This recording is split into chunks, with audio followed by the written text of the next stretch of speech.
Bakit mas maraming nagsasabi na mas masaya yung childhood ng mga batang 90s kaysa sa ngayon? Bakit mas maraming nagsasabi na yung mga batang 90s mas swerte sila kasi mas masaya yung mga naging childhood experiences nila? Simple lang.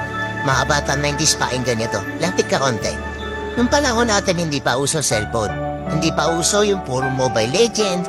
Lalaro ka sa cellphone, manonood ka sa cellphone. Lahat ng laro natin nung bata tayo puro physical. Naaalala mo pa ba yung lalabas ka sa hapon para lang makipaglaro sa mga kaibigan mo? Yung tipong nababadtrip ka na kasi nabuburot ka na sa laro. Pero tuloy ka pa rin kasi masaya ka makipaglaro sa kanila.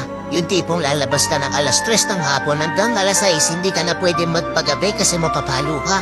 Pero yung maiksing oras na yun para makapaglaro ka, pakiramdam mo ang haba-haba na. Naaalala mo pa ba?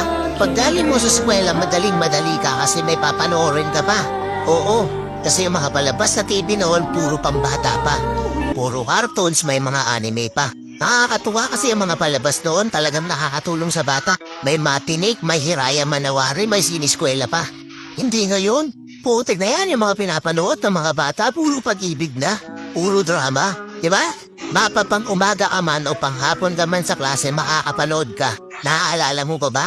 Yung nagtutulog-tulugan ka sa hapon sa mama mo para lang makaiwas ka sa palo niya.